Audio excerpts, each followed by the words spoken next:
क्योंकि अगर समीक्षा करेंगे, ये पतन के कारणों की ओर जाएंगे, तो फिर उसी परिवार पर सवाल उठेंगे।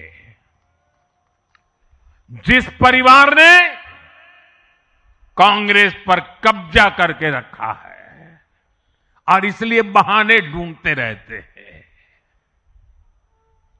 पतन की तरफ सही कारण ढूंढने की हिम्मत तक खो चुके हैं वो लोग। साथियों, दूसरी तरफ भाजपा है। हम हार और जीत के बाद समीक्षा करते हैं।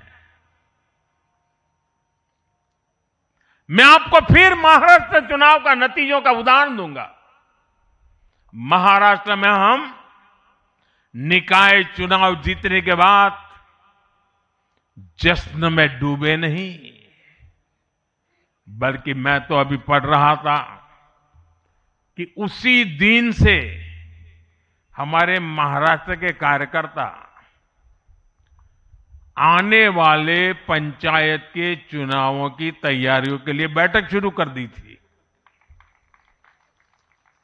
मुझे याद है 2002 में हमने भव्य विजय प्राप्त किया गुजरात में। चारों तरफ आनंद उत्सव का माहौल था। देश भरिया का मीडिया भी वहां मौजूद था। अर्बन नक्सल तो बड़ी संख्या में आए थे। वो बेचारे मेरे पराजय का जश्न मनाना चाहते थे, तो वो ढूंढ रहे थे सारी चीजें। और मैं एक मीटिंग में बैठा था, तो उनको बड़ा आश्चर्य हुआ कि इतना जलसा चल रहा है और ये कैसा मुख्यमंत्री है जो आज चुनाव नतीजे आए हैं और बैठा है। और मैं क्या कर रहा था, मैं कार्यालय में मीटिंग ले रहा था और मैंने पूछा, अच्छा बताओ भाई इतनी हार क्यों गए? ये भाजपा है जो जीत का जश्न मनाते समय भी अपनी कमियों की लगातार समीक्षा करता है और कमियों से उभरने के लिए हर समय का उपयोग करता है। लोकतंत्र में इसी स्वस्थ परंपरा को, इसी डेडिकेशन को हम सब कार्यकर्ताओं की जिम्मेवारी है, हमें आगे बढ़ाना है। हमें ध्यान रखना है कि जो कांग्रेस की बुराइयों से बचेगा वही देश में आगे बढ़ेगा। साथियों, आज भाजपा परिवार को अपना नया मुखिया मिला है, ऊर्जावान मुखिया मिला है, अनुभवी मुखिया मिला है और भाजपा परिवार की हमारी ताकत हर कार्यकर्ता का परिश्रम है, उसकी सामूहिक चेतना है। बूथ पर जो हमारा कार्यकर्ता पूरे साल भर जुटा रहता है, वो ही हमारी सच्ची ताकत है। हमें याद रखना है, हम सबसे जुड़े, हम सबको जोड़े, कल्याणकारी योजनाओं से हर लाभार्थी को लाभ पहुंचाए, ये हमारा ध्येय होना चाहिए।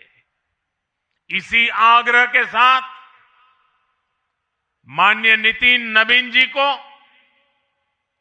बीजेपी के कोटि कोटि कार्यकर्ताओं की तरफ से पुनः बहुत बहुत शुभकामनाएं देता हूं। और साथियों,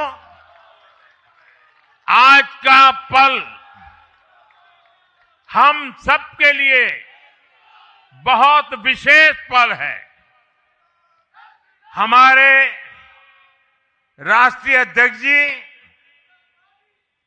अब हमारा मार्गदर्शन करने वाले हैं।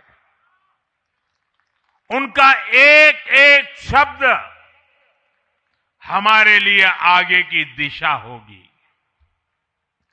हमारे आगे के कार्य रचना के लिए उनका मार्गदर्शन हमारी अमूल्य पूंजी होगी। मैं भी एक कार्यकर्ता के तौर पर मैं पहले नए अध्यक्ष जी को मेरे काम का हिसाब दे रहा था। मैंने हिसाब दिया, अब वो मेरा सीआर लिखेंगे। लेकिन अब मेरे आगे के काम के लिए मैं उनके मार्गदर्शन की प्रतीक्षा कर रहा हूं। मैं उनको सुनने के लिए बहुत ही उत्सुक हूं, आतुर हूं। फिर एक बार बहुत बहुत धन्यवाद।